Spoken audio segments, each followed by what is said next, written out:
love you too. I love you too. Hello, people.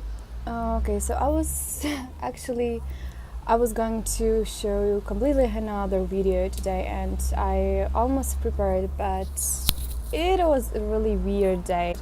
First of all, I slept in, and then I woke up, and I got some food, and then I went back to sleeping and slept in 3 more hours. I don't know, and even then I woke up really tired.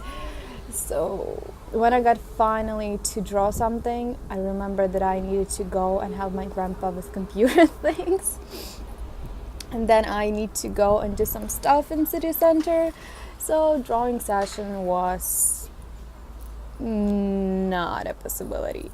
And fortunately, I do take my sketchbook and pencils everywhere I go, because maybe I will have time to draw. So when I was going back from these things I did in city center, because I really like walking by foot, and I was passing by one of my favorite spots, so I grabbed some coffee in McDonald's and sit there on the bench and try sketching. By the way, about McDonald's, I don't know how it is in other countries. Probably that's McDonald's aren't the most popular thing in the world, and I really like coffee there. I don't know, maybe I have like a crappy taste for coffee, but I grabbed coffee there, I sat on a bench, I sketched a little, and that lifted up my mood. And yeah, congratulations to Ukraine and Ukrainians, because today is the National Independence Day, and what cheered me up really is that I've spotted little flags here and there of Ukraine, and like you can see one flag over there, and cars and then the buildings. Okay, so you may not see it, but it is there. Here's the little flag. So let me walk you through this and show you what I've sketched and give you some tips that I noticed and that may be helpful for you. Let's go. Whenever I sit and get out my sketchbook, I always start with something easy like trees or mugs. If I'm in a coffee place, it's food, because they won't move and won't stare back at you. And in my city, the only artists you can spot in the streets are the serious ones with oil paints and easel, or those who do portraits as their job. And I never saw someone sketching, so I knew that people will notice me. And what's worse, they will look into my sketchbook, and it's awkward. And yeah. So my solution is to find the most fascinating object to draw for me to put all my attention in and stop noticing people that much. And if people are the object, like in my case, search for those who probably won't look at you, like those who are further away or staring at their phones or 3/4 turned away from you, like the guy I sketched. I like how he was hiding from the people under the tree, and he looked distant but on his own way.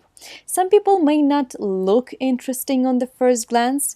That's when imagination comes to help. Exaggerate situations, like this granny was probably just talking on the phone with the hand hidden from me, or she was staring at the magic rock and trying to communicate with pagan gods through some secret channel, who knows. And that, I think, is when good ideas born, not just by accident when I sit at home in front of the blank page thinking what to draw, but when I'm actually forced to search for them. And is it called force if I enjoy the process? I don't know. But you know what I know? I know how you may feel about this. Like, you can think my skills are not that good to draw from life. I can do anatomy, I don't know perspective, or even I'm just too shy. And I felt the same way, and that was stopping me for a long time. And at the same time, I was beating myself up, like, why I keep searching for excuses. But that is how you can improve the fastest way. Like the anatomy, perspective, and ideas, they come from observation. So once I made that scary step and pushed myself to get out of the comfort of my own home, I never thought I will love doing this that much. It's like a therapy for me now. even if I still get nervous and anxious in these moments, especially when I'm filming, especially myself. It's a double pressure.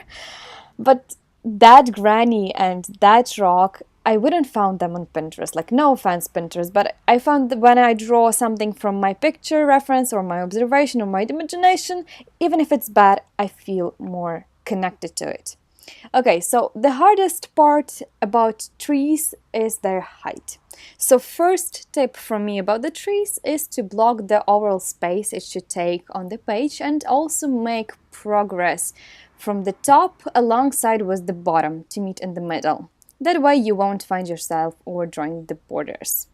Be sure to bring layered clothing with you, so if you're hot you can take your clothes off, and when wind will come you can bring it on. Something that might also help you to avoid unwanted conversation is headphones. You can just have them turned off or connected to your jeans pockets, but I prefer to have music on the lowest volume. And also one more interesting sketch that I did but I haven't recorded is this bench on the left side. It had amazing lion heads and wing handrail, and it was a little too far away from me, so if I needed to check my observations I just looked on the bench that I was sitting on, sometimes tossing and turning to look at the back and underneath that bench. I couldn't stay, unfortunately, there for longer, but I'm really happy that I found some time to sit and draw and, relax for a bit. So that is it for today. Thank you for watching this. Leave a comment about your day. What are you doing? What are you working on? If you like this video, hit the like button. If you don't have a time, don't stress about it. But at least this way I know that you watched this video and enjoy it. Till the next time, try to stay creative, motivated and inspired. If you can, just do the things you love. Hope to see you soon. Goodbye and carry on.